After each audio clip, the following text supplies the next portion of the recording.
Hey guys, Zeteo here. Today we're going to be doing some more Alpha Cup casting. We're going to be taking a look at the round of 7 between Zeteo and Teddy.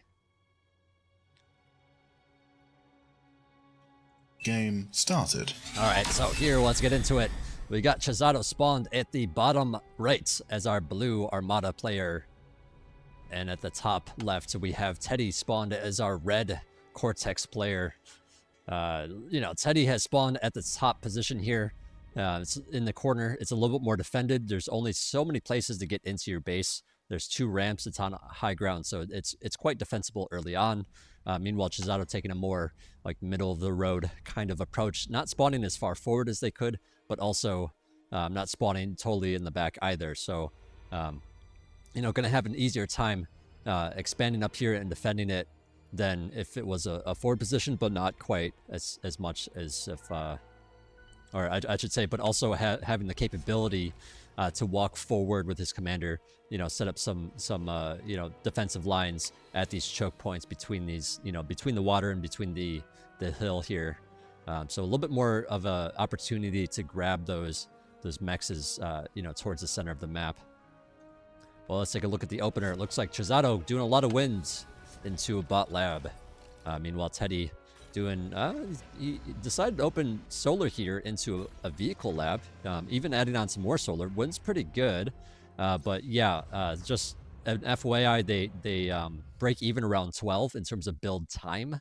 In terms of resources, wind is basically always going to be better, unless wind is like really, really low. So this is going to set Teddy ahead in terms of like how far his production is, but at the same time, he's so low on resources for it. These solar collectors, cost a lot of metal, and so he already is like low on metal here. So sending out his first constructor to grab mexes, and then also just building on scouts so that he's not like tanking his metal economy here, building up a little bit of energy, a little bit of metal to be able to expand with. Meanwhile, Zeteo, doing a pretty normal thing, getting some ticks up. Does have a resbot out, eating up these crystals. These crystals, have quite a bit of energy in them, and when the wind isn't like terribly high, it's certainly a good play to do. But yeah, Zeteo actually moved his commander out very, very early here. Has a con turret, able to afford it because he hasn't built on some solar. And, I would expect that some cons would be going out to grab some X's as well, now that he has, since he does have that, the con turret here. Setting up a radar as well, just to make sure he sees any potential scouts coming in. In fact, he builds it right at the exact time as these rascals are coming across the map here. Lots of ticks out to defend. Zeteo primarily relying on these ticks for defense instead of being aggressive with them. Normally we see a lot of players send those ticks across the map. They get to see those scouts a little bit ahead of time. And then you're also pressuring your opponent, but then you don't have as many ticks defending, just very, very defensive play here from Zeteo. And I think that, that goes in with how he likes to play. He likes to play a little bit more of a macro game and win in the long term, with a nice, steady, like slower approach. So a little bit less, inclined to do attacks this early on. And I think Teddy probably knows that, probably is going to abuse that a little bit. Has 3 cons out here, in fact, which is kind of a lot for a vehicle player. Since you don't normally have that much metal, you sort of need to spend some of that metal on defensive units. But because he's laying down so much pressure with these scouts, he doesn't quite need like incisors out right now. Like pawns can't be, terribly far across the map quite yet. And, with the scouts, of course, you can also see which units Zeteo's making. Now finally seeing some pawns and seeing them moving across the map here. So I would assume he's going to be building some incisors here in a moment, probably after this constructor comes out. So yeah, incisors on the way, and by the time these pawns get there, he should be able to position them in places to defend his expansions. Again, his starting here is more defensible. So if getting up this tower at this ramp on the side means he really only has to deal with this frontal location, for an attack. So, as long as he gets some incisors out, along this area to defend these mexes and this constructor, he should be sitting pretty good and be sitting a little bit ahead for it. Meanwhile, there are some rascals still running around in Zeteo's base here. One going to be going up the ramp here. And, you know, Chizato's been doing this double expand, you know, these two cons doing one mechs, you know, one path together. So he builds that path a little bit faster. Doesn't have a ton of units out here, though.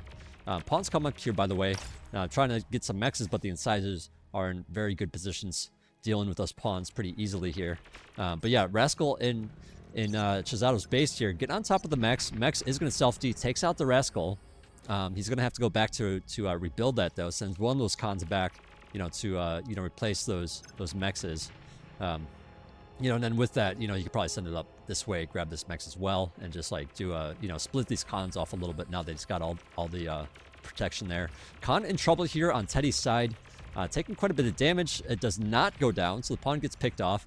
Once again, the defense of Teddy is looking pretty good here, and Chizato's attack seems, you know, pretty easily thwarted here. Just not really a ton of pawns, you know, at this point. Looks like Teddy, you know, has a bit of a bank of metal. Kind of needs to add on some more energies. You know, same thing here with Chizato needing to build on some more energy and you know, build power as he continues to grow here. You know, once you get a bunch of mexes like this, you know, you need to continue scaling your economy. But yeah, so far these players have opted to just build exactly what they need instead of you know, and maybe being a little bit late with the energy instead of spending the money. You know, they constantly produce you know, energy. But yeah, incisors coming across the map now, but there are plenty of pawns at this location. You know, so we'll see if Teddy's able to, like, you know, juke the pawns, maybe go from an angle where the pawns can't just jump on the incisors as easily. Yeah, it looks like he, you know, knowing that these pawns are here because he has that Rascal, you know, the incisors is going to go probably around and up towards the ramp here, and we'll see if these pawns, you know, see him in time or not. I don't see a radar on this side of the map for Chizato. In fact, this is the nearest radar, I believe. He's got that one and this one, so, you know, very limited coverage on the right hand or on the left hand side here, and pretty good coverage at the you know, the upper right hand side here. So you know, primarily sending units to the left and then having radar coverage to be able to, you know, see stuff coming and respond to it, you know, with that. So but yeah, actually it looks like Chizato here sending those pawns across the map now. Doesn't know about these incisors quite yet. This Rascal might, well, I guess it just gets picked off by the LT, and I wouldn't think that Chizato would be like, oh, there's going to be an attack coming here because I saw a scout. And so I think these incisors can potentially take out this position here because there's just not any units there. You know, Chizato's, you know, probably assumed that there was nothing there. Just really good scouting from Teddy here. Self-D on the LT goes off. That's so rare that we actually see it you know, work. And, you know, only one incisor remaining now. So I think this could be a little bit easier to clean up. But at the same time, it is pressuring these mexes in the back. Meanwhile, some pawns are jumping on this forward location. It looks like this exploiter is going to be going down. The constructor also in trouble here. And, you know, that's certainly a big deal as more pawns funnel in from the left-hand side, too. There's not that many incisors here. You know, looking at this, it's like, what has Teddy been spending on? I guess Teddy's been spending on solar, you know, making sure that his energy's in order. Self-D happens on the LT. It looks like it kills a whole bunch of pawns there. Meanwhile, there's some incisors in Chizato's base, you know, cleaning up the place, taking out these mexes. You know, Chizato trying to do what he can to defend it, but, you know, there's quite a few incisors here. They are rather damaged, so I think they'll get picked off here, but, I mean, the damage has already been dealt. You know, taking out that cluster of 3 mexes, taking out even some solar collectors here, you know, and that mex is certainly a big deal. Losing this mex on the sides of this Rascal as well, also a big deal. So, you know, Chizato a little bit further behind than maybe he wanted to be at this point. He does, you know, since he is bots, he can get out some resurrectors, starts resurrecting some of his units, resurrects that solar perhaps, and all that. Looks like his metal accidentally a little bit too high here. You know, kind of forced to build a metal storage so that he doesn't just float it out into the ether. But then also putting that metal storage, you know, more in the central, you know, part of the map. You know, it's a little bit, you know, it's a little bit risky, but at the same time, probably going to be spending that metal pretty quickly here. So it might not actually matter if it gets destroyed in the near future. But yeah, let's take a look around now that it's slowed down just for a moment here.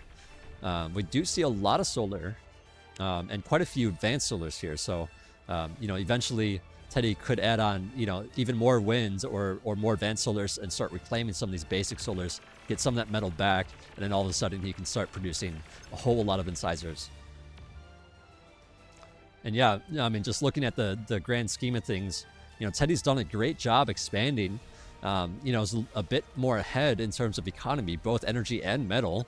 And I think Chizato's kind of screwed up here. He doesn't have as many units out here, because he didn't, because he didn't have enough units to defend all these different locations and lost those mexes. A bunch of incisors coming in here, but lots of pawns in pursuit. These incisors, of course, going to try to stay out of the range of a lot of these pawns in the back, and just getting a lot of good extra damage in. And now just finally coming in here to clean up the rest of these pawns. But he's got to be careful. These pawns are jumping on, and now these incisors are going to be picked off pretty easily. It was a really good trade to begin with, but that second half of it didn't go quite as well as maybe he wanted to go. And that, that's part of the difficulty of going with incisors. They just, take so long to turn around, and if the pawns find the opportunity, they can certainly jump on them and take them out pretty easily like that. And incisors coming up here. They see the metal storage. They see the solars. I mean, this is a pretty reasonable place to attack. Teddy even pointing out the storage, noting that you don't really want to, need to make a metal storage here. You don't want to spend on that. You don't want to spend the build time. You don't want to spend the build power. Chisato spent that bank of metal. But that just kind of goes to show you that, his economy here has faltered quite a bit. Pawns jumping on this constructor looks like, or two constructors, they take out one. It looks like they're going to take out the second one, but the incisors, doing what they can to surround it to, keep it alive, but no dice, it does go down.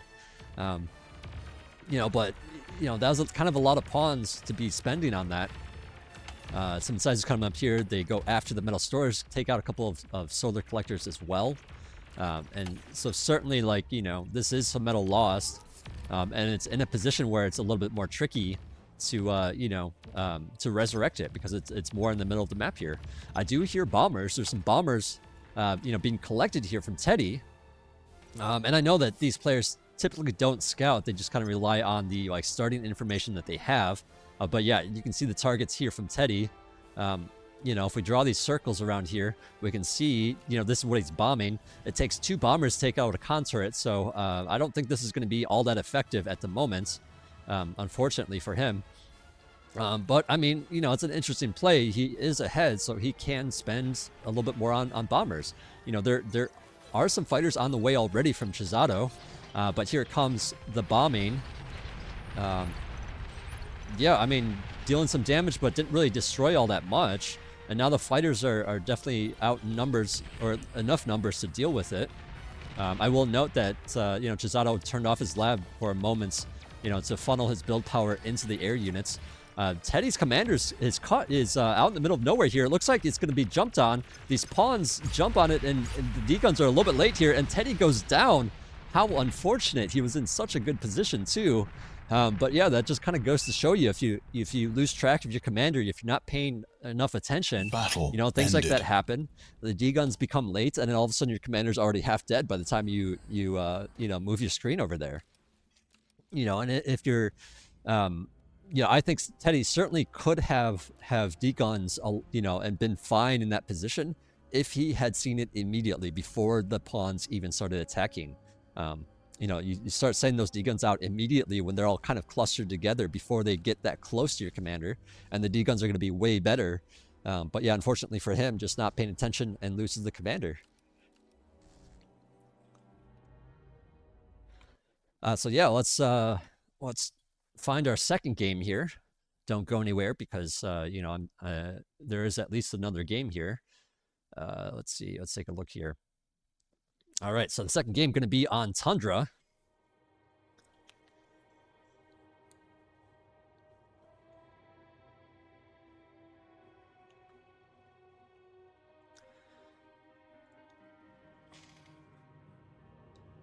But yeah, it's like every time you go with bombers like that, it's like really easy to just not have enough ground forces. you know, and he did have some incisors nearby, but like, you know, it's, you know, it just, you know, at that point, it's like, it's just not enough to, you know, maybe defend against that many pawns. And so just like a bit of a mistake there can certainly lead to a loss, even if you are ahead. But yeah, we're getting into our second game here. Game started. So we got Chisato, also known as Yanami, also known as Yudi, spawned at the bottom. Well, it's like the center spot on the left of Tundra here. You know, playing as Armata. And then we have Teddy spawned on the opposite side, you know, the rotationally symmetric spot opposed to Chisato. Also spawned as Armata, as our red player. But yeah, it looks like both players gearing up to, you know, do a 3-mex opener here. The map is kind of large, but it is also kind of like open, especially for bots. Bots can run around these, you know, these mountainous areas here. So, you know, certainly we see a lot more bots on this map than vehicles, especially as an opener. You know, there's also the trees on this map that you can reclaim. So, res bots are certainly a good call here. But yeah, Chisato here opening up with a solar, you know, building a bunch of winds also. So kind of doing a mix as an opener. Meanwhile, Teddy just going with wind for right now. Wind has been pretty good, so I think this is going to favor Teddy just a little bit. You know, not really enough to really mean that much, but enough to maybe help him boost the lab a little bit sooner so he gets a unit out like a second earlier or something like that, you know. Not the biggest of deals. Starting off with a tick and then right into a con directly afterwards. You know, going to be looking to do a lot of expanding. Maybe add on a concert. We'll have to wait and see as this commander is adding on some wind turbines. But yeah, looking back at Chisato's base, has instead elected to go with a Resbot as a first unit and then a con. So no scouts as of yet, but is probably going to be adding on a bunch of ticks afterwards here. And we'll just have to see how these you know, first cons do stuff. It looks like concert going down for Chisato as the first order of business from this constructor. Meanwhile, Teddy sending his first constructor out to grab some mexes. So a bit of a different play here. So I would think that Teddy's going to be using his commander, you know, mainly to boost, add on energy as he needs it, and, you know, boost the factory with his commander. Whereas Chisato looking to move his commander out onto the field. Probably going to be, you know, grabbing these 3 mexes with his commander. You know, and it's just like a nice fast way to expand if you're able to get up that construction turret. You know, of course, you want to have something cranking out units, you know, because the labs themselves don't have a lot of build power.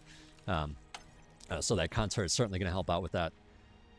And then, yeah, having that commander go out, grab some stuff, you know, grabbing mexes. You know, commanders have 300 build power, so that certainly helps out with your income in the long term. But yeah, it looks like Teddy, you know, looking at the mini-map here, is sending a lot of forces across the map. Mostly pawns, some ticks. Yeah, just like, you know, with that boosting that his commander's doing, he's going to have a lot more units out here. So we'll have to wait and see how Chisato, you know, deals with this once he notices what's going on here.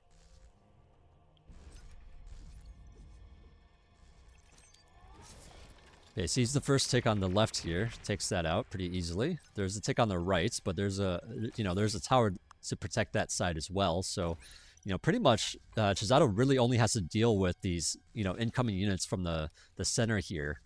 So if he's able to get up enough pawns, it looks like he pretty much already has. What's that? 5 pawns versus 5 pawns. So, you know, and the defender gets to set up a little bit easier because of that radar. They know exactly where the units are, how they're spread out. But yeah, with these ticks helping out, I don't see Chisato's ticks helping. He's going to lose a few buildings here. You know, and actually it looks like Teddy's taking a more favorable trade as well. So yeah, just jumping on here, doing some good damage, and still has all 3 of these 5 pawns alive. It's now jumping on the production, or on the infrastructure of Chisato here. You know, and this is certainly kind of worrying. He's not producing out of his lab. I think he's just trying to, yeah, okay, so he reclaims that guy with his constructor. He has so little health. And now all of a sudden, you know, he lost his mexes, lost that con, lost the LT. There's an open space here in the middle. And, you know, Chisato is a little bit lower on economy for it. You know, I think Teddy's probably going to keep up the pressure at this point. You know, and of course, this all leaves some wrecks around for Chisato to have. So, you know, using his Resurrector resurrection bot, to come over to pick those units up will certainly help his defense moving forward. But yeah, little bits of damage on Chisato here. 6 just kind of hanging out. Apparently, I was waiting to see them engage the commander, but no dice. And yeah, Teddy, is now moved out with his commander, has that consort of his own. So he's producing units a little bit slower, but at the same time, now he's able to get out on the map and grow a bit. He's dealt enough damage to Chisato. I say that, but he's also like looking to continue on damaging Chisato. But I think he kind of needs to be careful with how many units he spends on this because, each time it's going to be more and more Rex for Chisato. So if Chisato is able to keep some of these locations, he should be sitting pretty good. But yeah, this is a lot of pressure from Teddy. Did take out a mech here at some point, probably with a tick of some sort or a couple of ticks. And yeah, Chisato trying to lay down some pressure of his own. But, he doesn't really have a ton of units to commit to that, so he's got to be really, really careful with that. These units are rather damaged. There's another opportunity for Teddy to jump on this. Chisato sees it, moves the Reser out of, that position. A couple pawns on the left-hand side can take out this mech pretty easily. And also, they're threatening this position here. The LLT's not done yet. In fact, just started. They are damaged. Oh, it looks like some blocking happening to hopefully allow his pawn to get closer. And yeah, with the reclaiming, actually take out both of those pawns pretty easily. Really nice moves from Chisato, keeping that position alive. I think a lot of other players would have lost that position because of that. But yeah, a lot of pawns coming here. A lot of damaged pawns for Chisato means that, Teddy's able to jump on these units and do quite a bit. But, end of the day, it looks like the production, from Chisato, really good unit control there, helping out a lot, picking off all those units. And yeah, once again, was that enough damage to offset the number of Rex that are going to be left behind now? I think it's, some of the damage, like this mech, for example, hasn't been picked up yet. This one hasn't been gotten yet. And, you might say, like, well, this isn't, maybe leaving the Rex is too much. Maybe Teddy is leaving behind too many Rex, and maybe you need to be a little more careful. But at the same time, putting that pressure down keeps all your stuff in the back safe. He's taking some of these mechs, doesn't even have to put an LT near it. Because he's laying down so much pressure, so that allows him to expand rather rapidly. And now, quite a bit of the map is owned by Teddy. So this is becoming a little bit challenging for Chisato, I think. But at the same time, there are the Rex, so I don't know. We'll see if he's able to, pick up enough units for that. It seems like right now Teddy actually just hanging back for now. Has decided, like, okay, that was enough damage. If I continue to do this, maybe I'm just going to leave too many Rex behind, and so I'm just kind of cutting. He doesn't want to keep losing units there, so he's being really careful. There is an air lab here. There are some bombers starting to come out here, so we'll see if resurrected takes time to do. So he's probably looking at the situation and saying, like, sure, you could be producing pawns, you could be producing some stuff, but I did some economic damage, so your production's probably a little bit low, and the resurrecting of this pile of units is going to take time. So you probably aren't going to have as many units out right now, so it's kind of a good opportunity to do something like a bombing run. And this time doing it with the scout, so he's bringing this scout up, but I think it's going to be seen pretty early on here with the pawns. Yeah, so the pawns probably see it right there. And we'll see how Chisato deals with this. In fact, I don't know where the radar bot isn't going to be used for the bombers. Bombers coming in, doing what they can. It looks like just a single nettle for defense so far. Oh, and one bot for anti-air. But yeah, this is some pretty significant damage. I think the bombing play is such a good call when when you realize you got a little wiggle room where your opponent doesn't really have the opportunity to attack. These Banshees are out too. Can maybe help stop some of these pawns. But at the same time, they don't really deal that much damage. Pawns can fight back. But I think with the splitting of these units, Teddy, are going to have a little bit easier time with it. But yeah, they are threatening the back position here. That's, you know, not protected with LTs, and you know, I think these mexes are going to be going down here as the Banshees try to do, you know, the little bits of damage that they do. Pawns are jumping on the production here as well, or I'm sorry, on the you know, wind farm, trying to do what they can. Pawns, meanwhile, at the fronts here for Teddy, trying to do some damage, but plenty of pawns out to defend there. Decides to back out, and yeah, we're kind of stabilized once again a bit, but at the same time, we do have Chizato's units moving across the map on the left here, but they are probably going to run into this commander, and we'll see if they change gears and go over this mountain towards the base here. You know, especially since we don't really see a lot of Teddy units in that direction, so he's got to be really, really careful here. Teddy, meanwhile, you know, has some pawns out here in the center, could be moving it towards the bottom here, but looks like Chizato, you know, already sees it, is going to be moving into position to defend that as well. And then, yeah, just little skirmishes as these players move their units across the map. I should point out really quickly that both players kind of have a lot of metal banked at the moment. You know, although, you know, something like 60% of their metal is in the bank, or, you know, the 60% of the bar's full. You know, so it's just so much action going on, you know, and wanting to not, you know, overspend on, you know, things like construction turrets and whatnot. You know, it certainly plays in the fact that they have a lot more units out right now than I think a lot of other people would have. You know, because it takes time to build those things. It takes resources. So spending putting more resources into, you know, units and making sure that you just have a lot of units pressuring different locations. But yeah, it looks like this slower anti-air bot taking some heat at the moment. But yeah, there's quite a few units coming up here for Teddy. You know, he's going to be able to take out that constructor, take out these mexes, and now you know, Chizato's, you know, going to have to get some more units over there. He's sending some units over from the left. Also has the production of units coming in, and it looks like you know, Teddy here sees that he's being surrounded somewhat, and you know, just deciding to back out. Look carelessly though. Some of these units in the back, you know, certainly could have started retreating a little bit sooner. And yeah, I mean, it looks like middle income's dead even as these guys trade blows in the center here. Now, I will note that since that con was picked off, you know, I think Teddy has a more forward position in the center location, and so he has more of an opportunity, you know, to use these wreck piles. So, you know, especially if he keeps sending units like along this left-hand side, forcing Chizato to, you know, send units to you know, keep that in check. And yeah, as these cons come forward, I would assume that they're going to, yeah, be building a lot of LLTs here over the wreck field to defend it.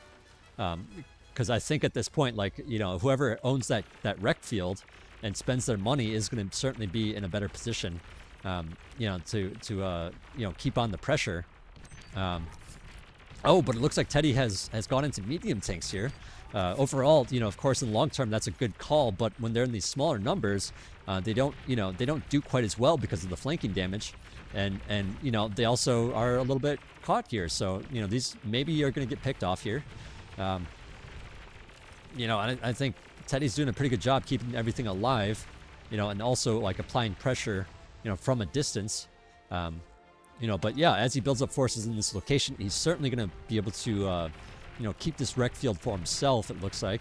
And I'm not sure what Chizato's going to be able to do about it, you know.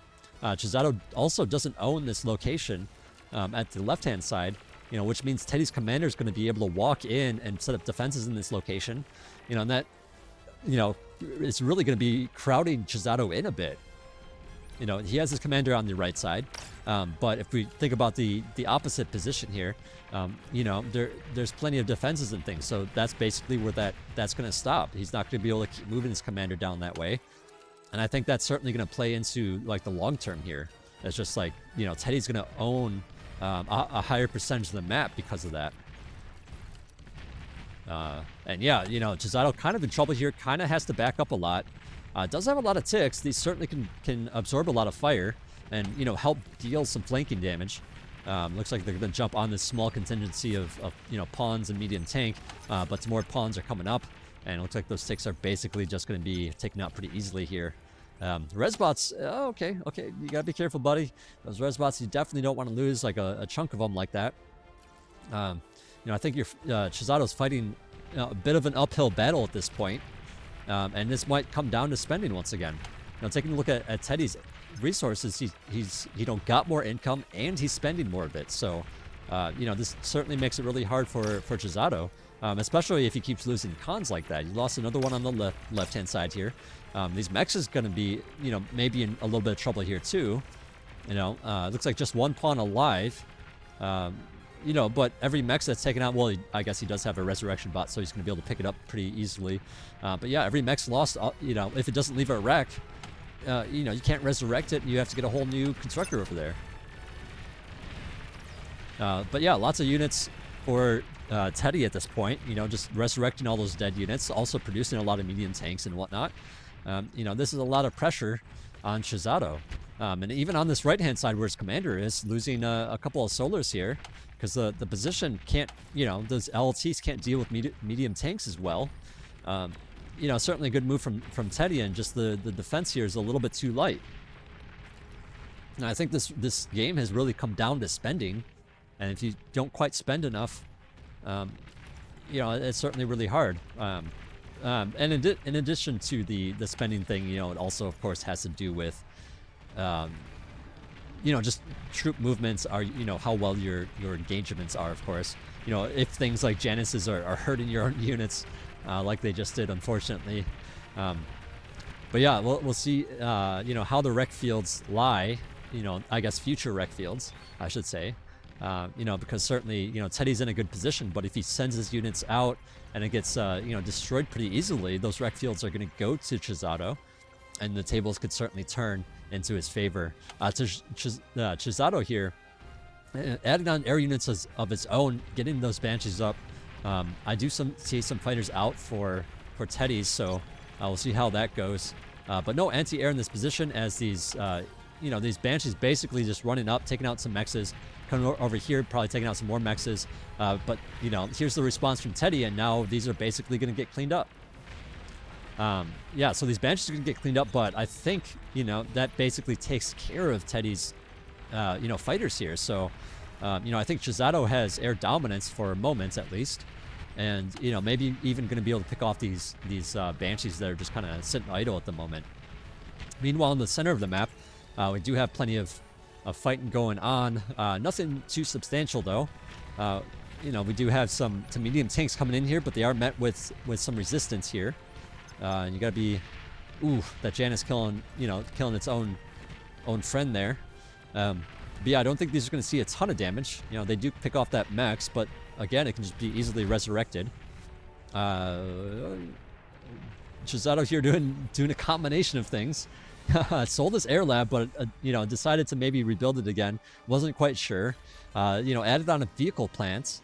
Isn't using it, and is building a T2 lab. So yeah, I guess just the idea of going into T2, and I find it a little bit odd. Okay, he's reclaiming that. I thought he was finishing it for a moment. But yeah, now reclaiming these labs. That might have just been because he had so much metal, he wasn't sure how to spend it. Just trying to throw down labs to get rid of it. In fact, I kind of want to check that out really quick.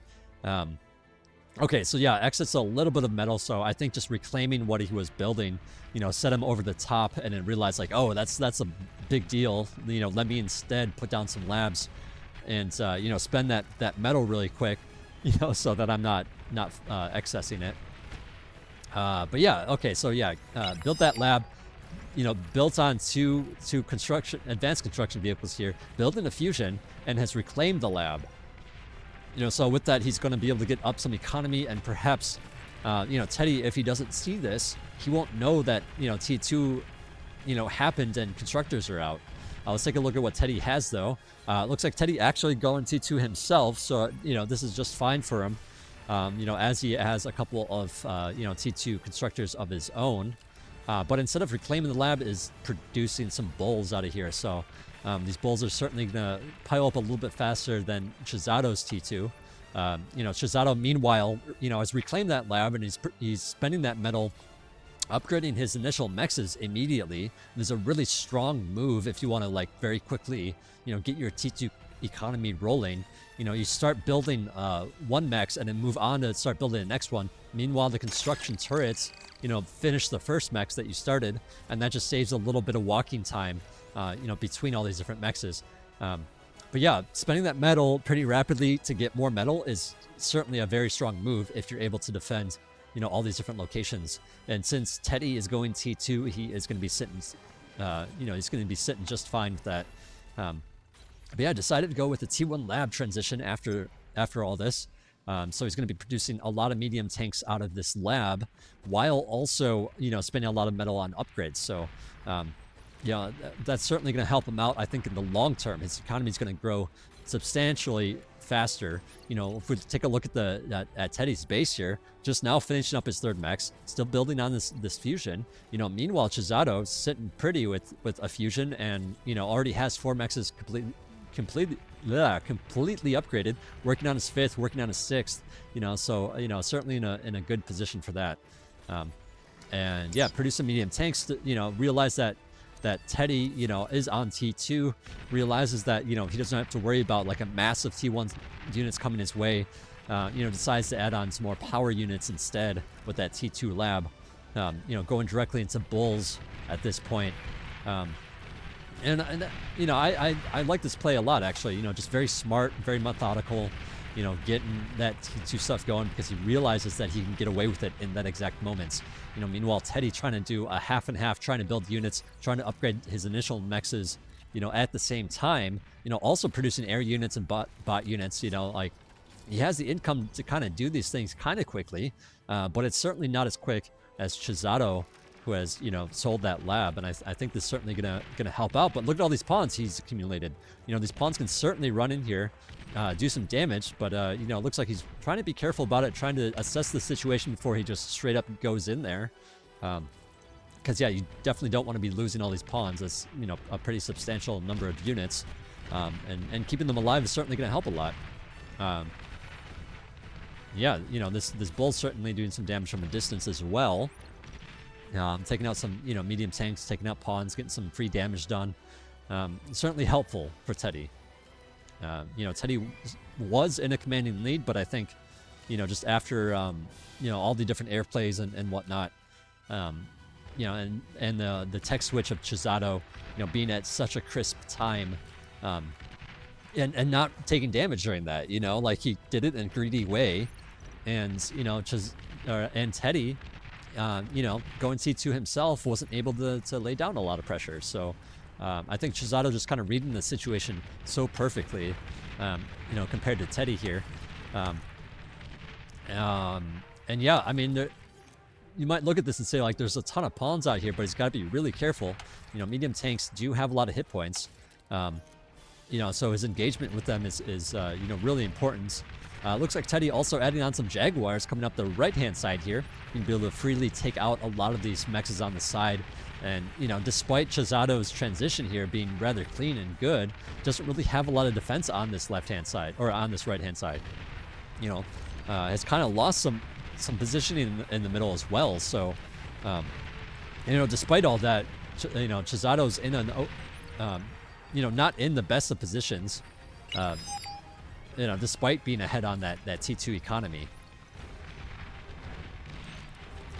But yeah, Jaguar's going to be threatening this location. Bulls are going to eventually shut it down, but yeah, Jaguars coming in from so many different angles can be a little bit tricky to deal with. Well, I say that, and they go directly to the Bulls, so I guess the Bulls are going to clean it up. Meanwhile, the medium tanks on the left-hand side going in here, not going to get too much done with the pawns, you know, able to flank. And the, you know, the medium tanks trying to do damage to the towers, allowing the pawns to close the gap a little bit more easily. So yeah, I mean, looking at this, it looks like Teddy's in a really, really, really good position. You know, with that bit of damage on the right is certainly a big deal. You know, and, you know, at the same time, using Jaguars to attack like that, I think is a really good idea. You know, they are just that much faster. They're so much cheaper than Bulls. You know, and Bulls are really just more of this power unit, you know, that you want to have eventually. You know, it's kind of like the difference of are you building incisors or are you building medium tanks? And if you build too many medium tanks too early, you're you know, it's going to eat up a lot of your economy, and you're just not going to have that many units. You know, whereas something like Jaguars is more like, you know, they're far cheaper, far more expendable, and you can kind of have them in a lot more places because they're so much cheaper. And I think that is a reasonable play, but at the same time, you know, Chisato is coming up here with these bulls. There's quite a few bulls to deal with. You know, Jaguars are not going to be enough to deal with this, nor is the defense here.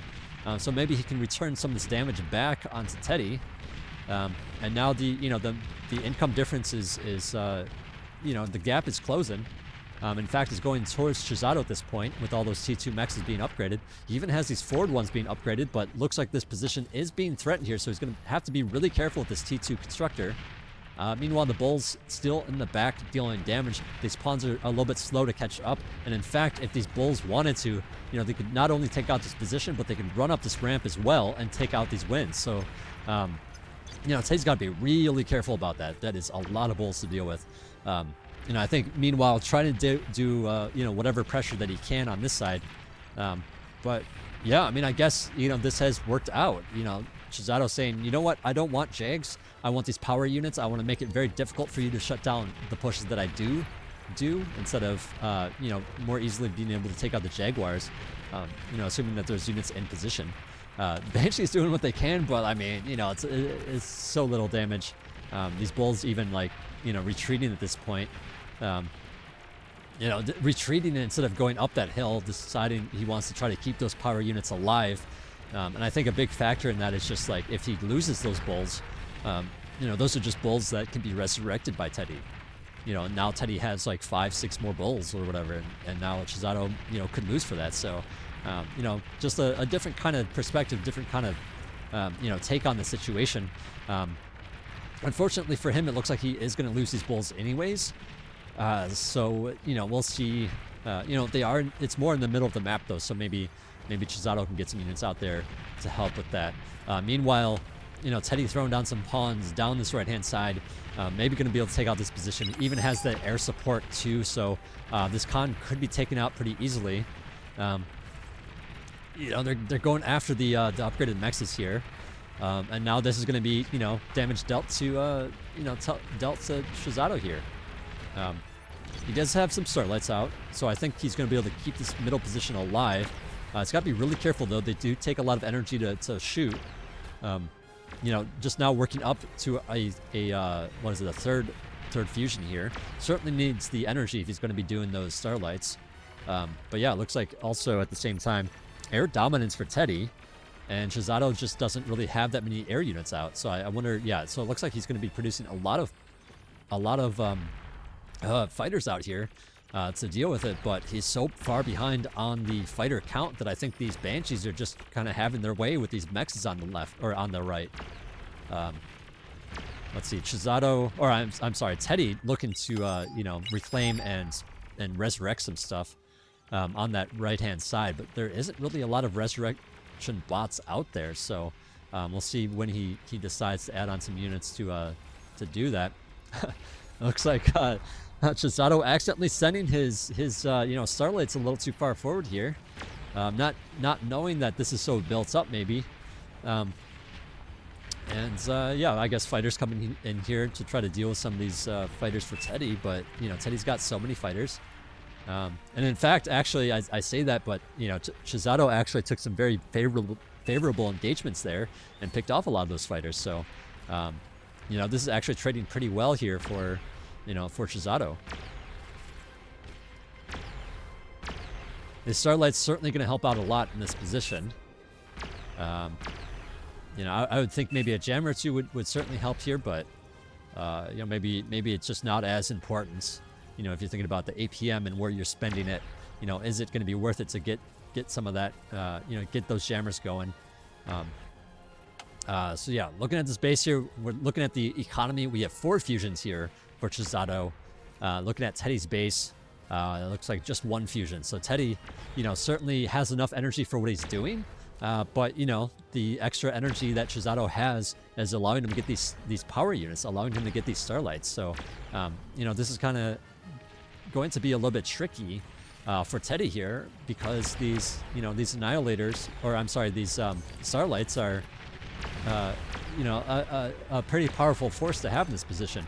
I would think, maybe Teddy's going to be adding on probably a lot more ticks to, try to take fire, try to keep this force back at this position here.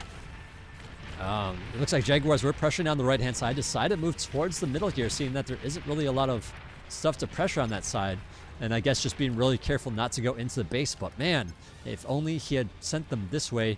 These wins are certainly pretty juicy. Could certainly take out a lot of the infrastructure here. Okay, so we see a Pulsar coming up here for Teddy in order to deal with these Starlights and Bulls and whatnot. It certainly has more range than the Starlights. So, just a nice move to help try to keep these back. And I think, this is going to turn this middle section into more of a stalemate. Obviously because you can't push the Starlight forward. It's very fixed in its position.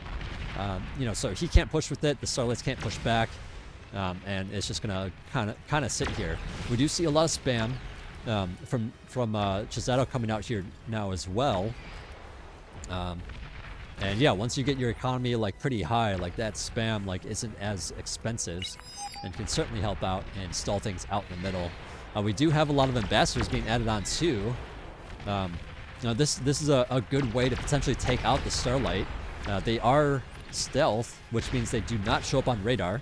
So Teddy's going to have to rely on line of sight to be able to see them.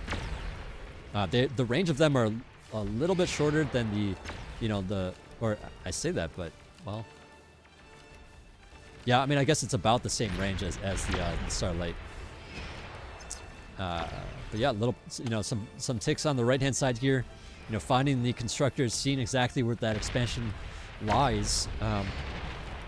It's well, actually, he's going to be getting some damage done here. No reclaiming on the ticks here.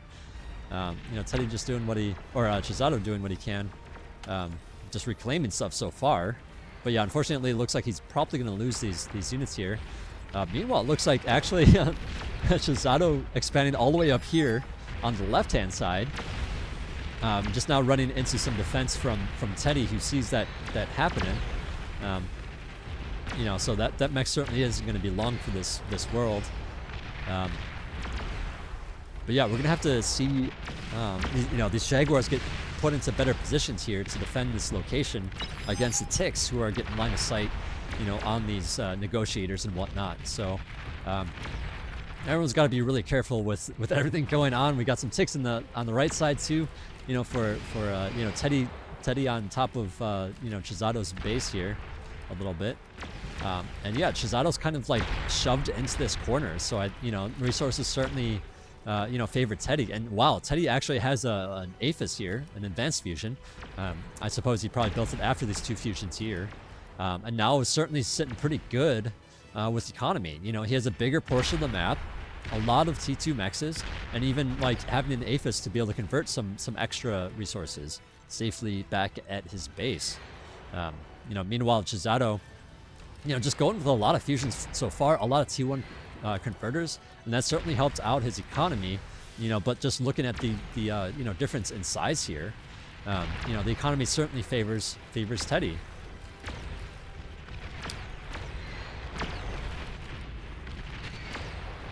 But yeah, what a battle we are. I'm kind of losing my brain here a little bit because so much is going on, and so much has happened this entire time. But yeah, Bulls are getting on the right hand side here. Pawns, running up here, to do some damage, and this might seem like it's just throwing away units, and it kind of is. But at the same time, eventually they will get taken out that way. But yeah, I mean, at this point, look at all these fighters, look at all these scouts. I think at this point, Teddy's just looking to do a super scout with all these, scout, Chezado's base, make sure they get in here to see where the infrastructure is, and is probably going to be doing a bomber play here. At the T2 stage, oftentimes there's plenty of anti-air in various locations, so it can be really difficult to get a singular or even a handful of scouts in. So, that's why we see this mass of scout units, for Teddy. You know, and I think with that, you know, I think that's probably going to be the GG moments, because it's very hard to know what your opponent's doing at this point, and it's really hard to know, like, do you need a bunch of anti-air or not, and if you do, you know, do you have enough of it? Because there can be a lot of bombers coming out. I think this is a really, really smart play from Teddy, though. You know, considering the front area here is pretty much a stalemate. You know, with that pulsar. Or actually a couple pulsars at this point. And, it's like Chizato's doing what they can to, get on top of these with the negotiators. Looks like a nuke goes off. Yeah. Or no, sorry, not a nuke. My apologies. This is just an EMP. They have a similar, sound. I was like, man, I really missed the nuke, huh? But I really don't see a nuke, so I think we're good with that. But there is that set of fighters and bombers coming out here. Bombers on the left here. Will the scouts go in? I guess they're going to go in, but a little bit late. The fighters catch up to the bombers. They're just T1 fighters, though, so I guess it's not enough to take out these hardy T2 bombers. He goes straight for the fusions here. And this is probably going to destroy that cluster. Another set of bombers would be really nice, but yeah, just not having that many bombers with this. And now there's plenty of anti-air coming out. All these scouts and fighters, like, some of them getting picked off, but at the same time, there's just so many of them that a lot of them are going to be able to survive here. I think that hurts, but I don't think that hurts enough, if that makes any sense. That cluster of fusions wasn't everything that he had. He has this cluster back here. He does have a little bit less metal income because he's not converting as much, but I don't think it's a game-ending kind of move, like, or at least it didn't turn out that way. But these pulsars, it looks like the pulsars are taken out here in the center. These ambassadors finally doing the job. And yeah, just like the tick production turns back on, so now Teddy's, forcing these units to come back here. Looks like EMP launchers on both sides shutting down stuff. Where's the EMP launcher over here? Oh, it's all the way back there. These do have quite the range, and they can EMP quite a few things. So really nice unit to have. I think they're quite undervalued in a lot of cases. But yeah, Teddy now with all the scouts and things, like, there aren't all those bulls up here. There aren't as many jaguars up here. And I think, just hitting that production like that, or hitting the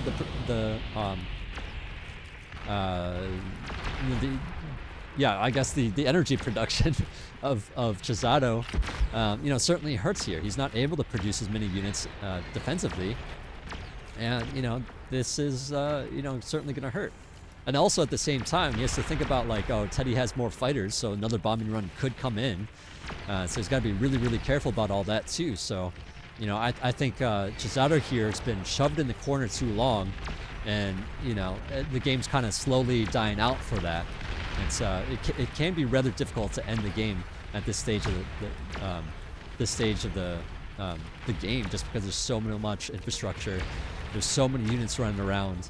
And there's just, a lot going on. It's hard to kind of get into the position where you're fully destroying your opponent, resulting in a loss here.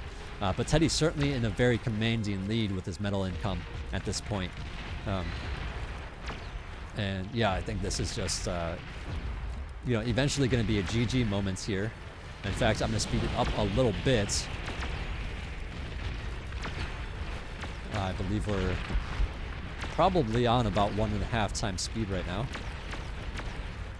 EMPs keep going down. Looks like that one was a Juno. Just taking care of some of the ticks. Any ticks that pop out for the brief moment of time right there are gonna just die. But yeah, Chizato definitely hurting. Funny little moments here on the side. We see a T2 Max next to a Twilight here.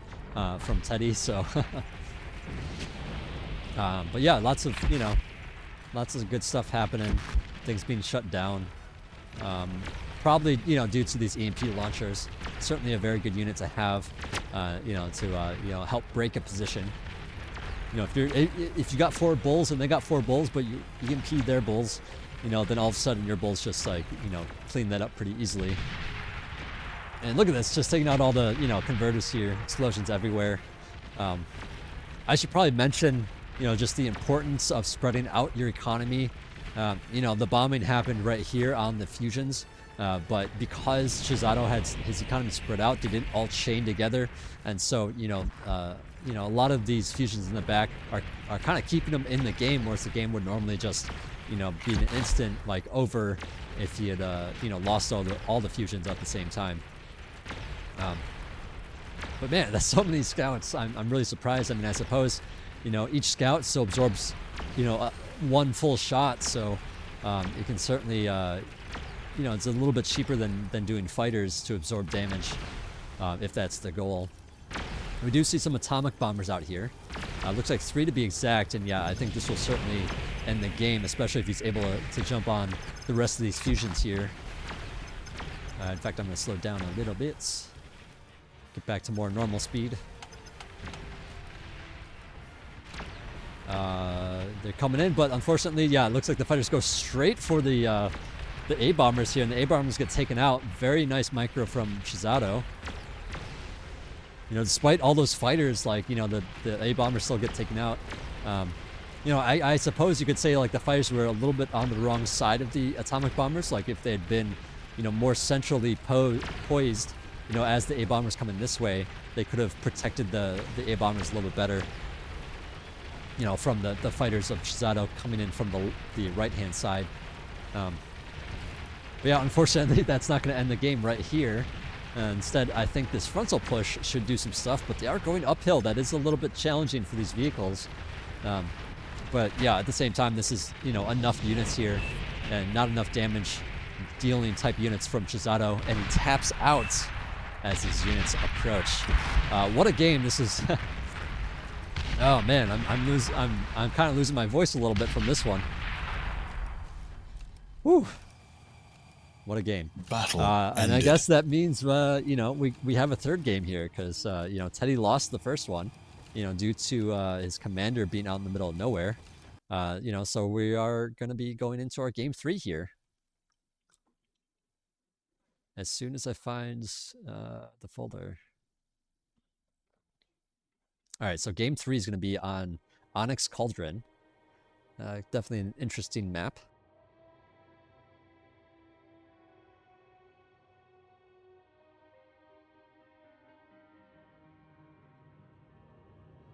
Sorry, just kind of catching my breath here a little bit.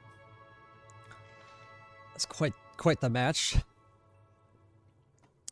All right, we're going to jump straight into it, though. Let's see. All right, here we go. Game started. Oop, that didn't zoom in quite right. All right, so we got Teddy spawned as our blue Cortex player at the bottom right. And we have Chisato spawned at the top left as our red Armada player. So the, you know, not the traditional colors or whatever, the, you know, colors for Cortex and Armada. But this is Onyx Cauldron. And this is quite the interesting map. We don't see it terribly often in 1v1s, but it's good to see it in the Alpha Cup, because it is a bit of a different map than your typical, you know, like Isidis Crack, where you just, you know, it's a flat open field essentially with, you know, some high ground positions that you can't really just run up to, you know, and then mechs everywhere. No, here you have some interesting terrain instead. You know, I will say that's, you know, the most important part of the map, you know, oftentimes is the center, but we don't see a lot of mechs there. We see this lake instead. So it's not open at all, which makes it really easy to just kind of place an LLT and stop early aggression down that avenue. Same thing can kind of happen in this area here. It's just like, you know, kind of a choky spot.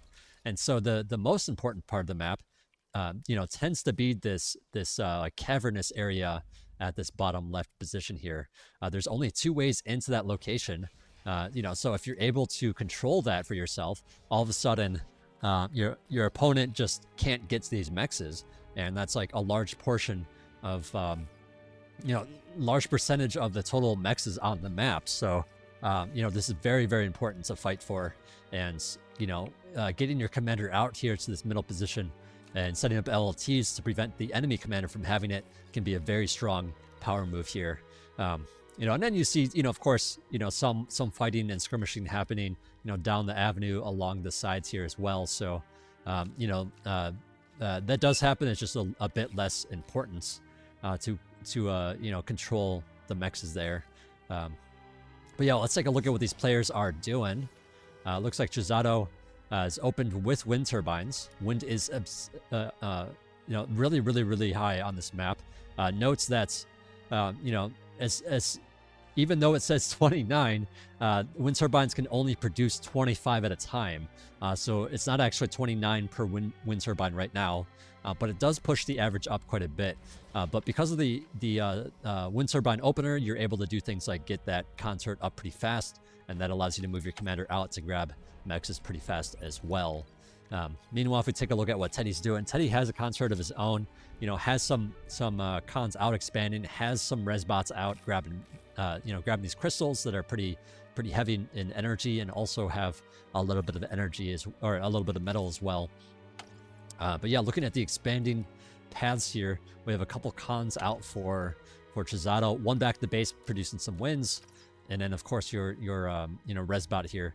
So just one resbot, one con adding on wind turbines, two cons moving forward together to expand, and your commander expanding. And then yeah, for Teddy we have you know, two cons out expanding, commander still at base, and two resbots reclaiming, you know, those crystals. So just, you know, a bit of a difference in their opener here.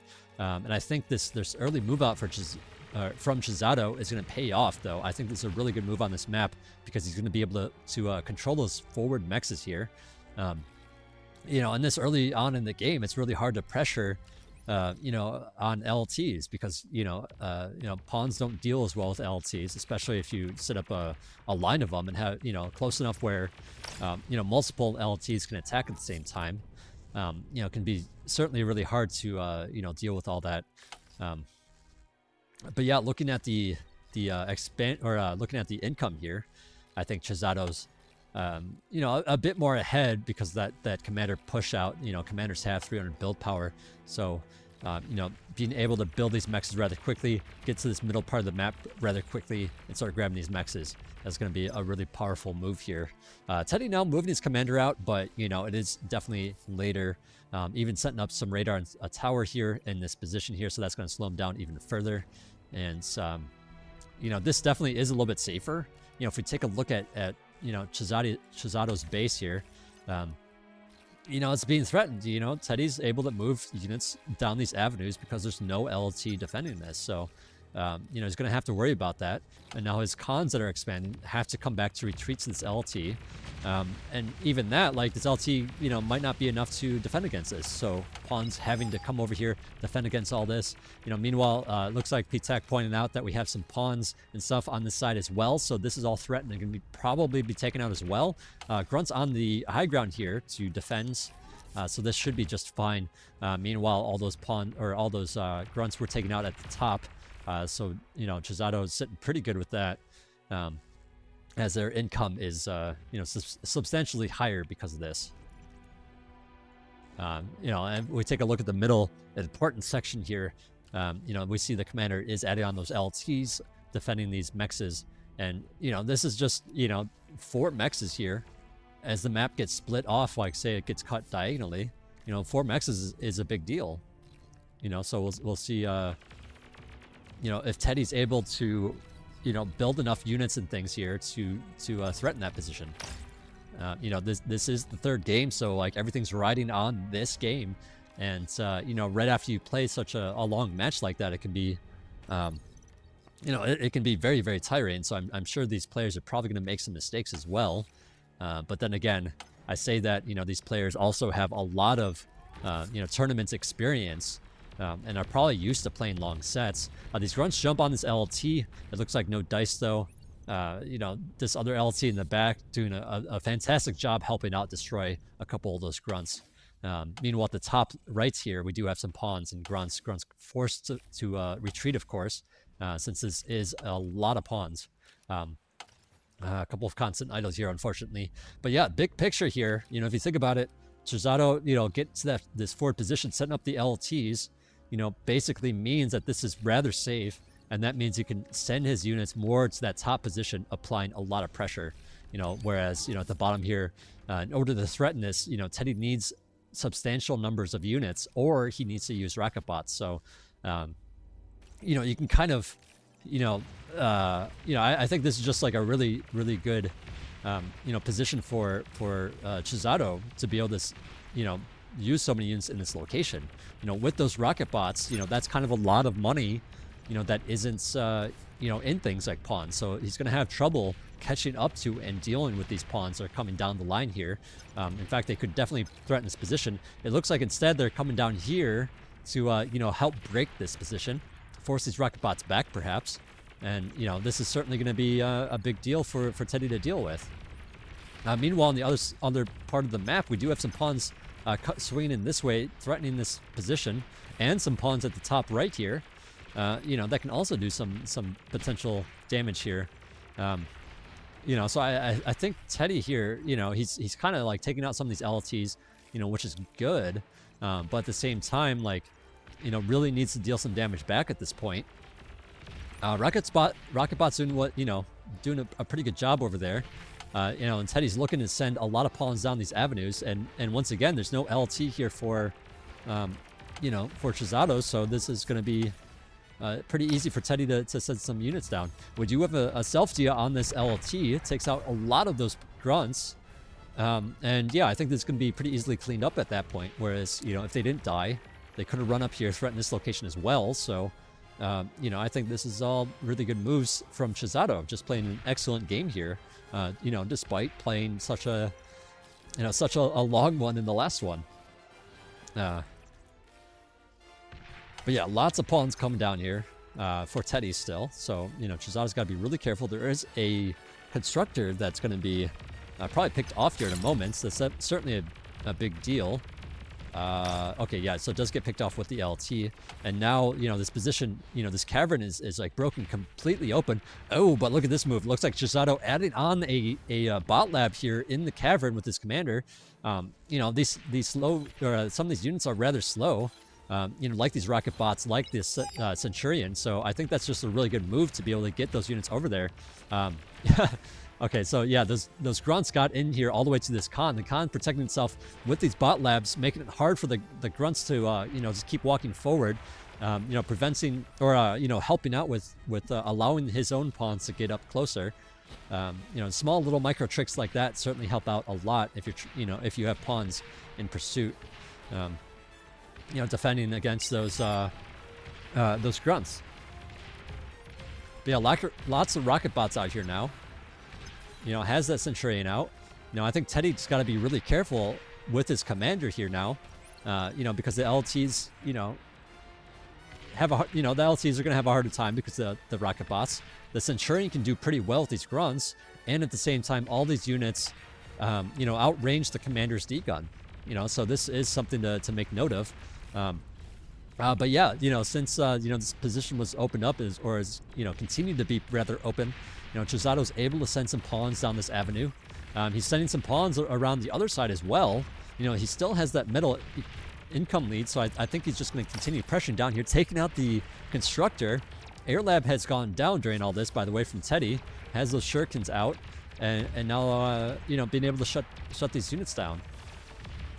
I think that's a reasonable play to go air here, for the Shuris specifically to help shut down some of these raids, because, it's hard to have enough pawns or grunts to be able to, manage all the aggression from Chisato. So yeah, having those shurikens able to stop those units dead in their tracks is certainly helpful. But at the same time, he doesn't really have much of a ground force anymore. He does have these grunts up here, but Chisato has this big power set of units down here to fight this. Teddy's commander is hurting a bit. He's got to be really careful. And okay, it looks like Chisato's going for it. He's got these Centurions. They certainly outrange the D-gun of the commander, and so this is a really big threat that's Teddy needs to whatever the word is, he needs to respect it. you know, and maybe he doesn't have enough out here to respect. He's got to back up right now. He's got to start backing up. He's relying on the D-guns, but yeah, this is a little too much. The Centurions come up, and Teddy is taken out. Very strong power move here from Zeteo. And I think part of that is just realizing, like, oh, my opponent is you know, building air right now. You know, so he's not going to have as many ground forces, and now it's going to be pretty easy, you know, to you know, get that kill on that commander. Certainly a really, really smart move there. And even with the contingency of, like, oh, I'm going to build some Banshees on, you know, threaten your base, you know, while this is going down, so that, you know, if you get out of it for some reason, like, you're still going to take damage.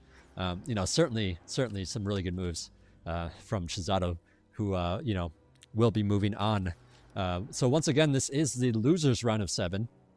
And, you know, Zeteo will be moving up to, I believe, the semifinals for the losers brackets after this match. So, you know, well done. And yeah, I'm like really tired now. So I think I'm gonna call it there. Thanks for watching, guys. You know, please keep following. You know, I'm gonna be doing some more casting for the rest of Alpha Cup, so look out for those. And yeah, I'll see you hopefully in the next one.